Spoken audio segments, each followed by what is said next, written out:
I'm John Kearns, co-founder of New Bloom Labs.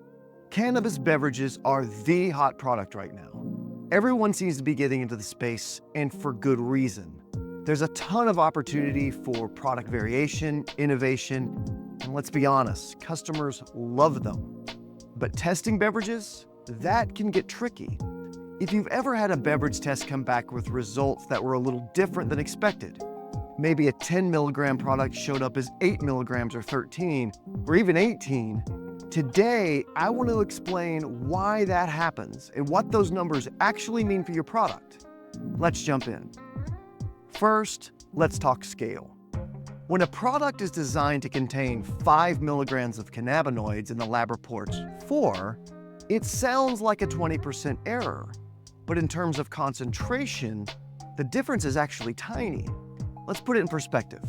It's like trying to count 5 grains of sugar and only finding 4 in an entire can. It's not a huge difference, but it's one that our instruments are sensitive enough to pick up. And that's a good thing. It means we're detecting incredibly fine differences, but it also means even small shifts in your processes can affect the results. So what causes those shifts? Let's break down the most common reasons we see here at New Bloom Labs. 1. Storage conditions and time. We'll start here because it's one of the most overlooked issues. How you store your product makes a huge difference. Cannabinoids can degrade or bind to the can liner over time, especially when exposed to heat, light, or oxygen. If your product's been sitting for a while or stored improperly, there's a good chance you'll see lower potency during testing. 2. Pulp in the beverage. Here's a big one we've seen. Pulp can cause wild inconsistencies.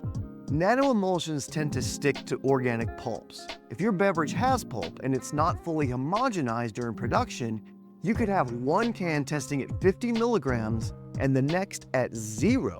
We've actually seen it happen. Many of our customers have found that using a shear mixer helps to keep the emulsion properly distributed in the batch. 3. High acidity formulations. Low pH beverages like lemonades can destabilize nanoemulsions. That means that cannabinoids may start to clump or separate out over time, which impacts your test results. Adjusting pH can help stabilize these systems. 4. Cannabinoid separation or settling. Even in clear liquids without pulp, emulsions can still separate over time. If the product isn't mixed before sampling, or if it wasn't mixed properly before canning, some portions of the batch may have more cannabinoids than others. That's why consistent agitation is crucial before sampling and throughout production. 5. Lab-to-lab variability.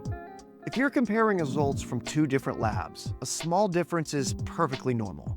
Up to 10% variation between labs is well within expected analytical limits.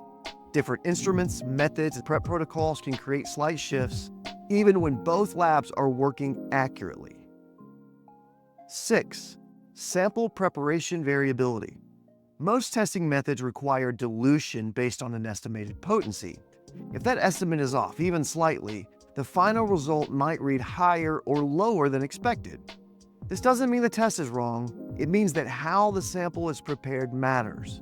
The more information we have about your sample, the better we can craft a sample prep procedure that's best for your material. So, how do you get more consistent results? Here's what we recommend. Mix your sample thoroughly before sending it in.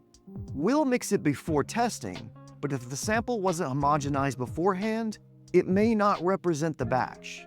Avoid pulp-heavy recipes or use a shear mixer. It makes a huge difference in consistency. Be mindful of the acidity of your formulation. You may need to adjust your pH to help stabilize your solution. Store your product in a cool, dark, and dry place. Time and exposure degrade potency, simple as that. Standardize your sampling process. Write clear and strict SOPs and limit what personnel can pull samples for testing. Let us know about any formulation changes. A change in emulsifier, distillate, or other ingredients can absolutely affect test results. The more we know, the better we can support you. At the end of the day, if your beverage tests high or low, it's not necessarily a problem with the math in your formulation. More often, it's about how the product was stored, mixed, or sampled. In other words, all the numbers in your recipe can be right, but without the right protocols for everything else, your results can be off. I hope this has been helpful. If you've got questions about your COA, give us a call. As always, we're here to help.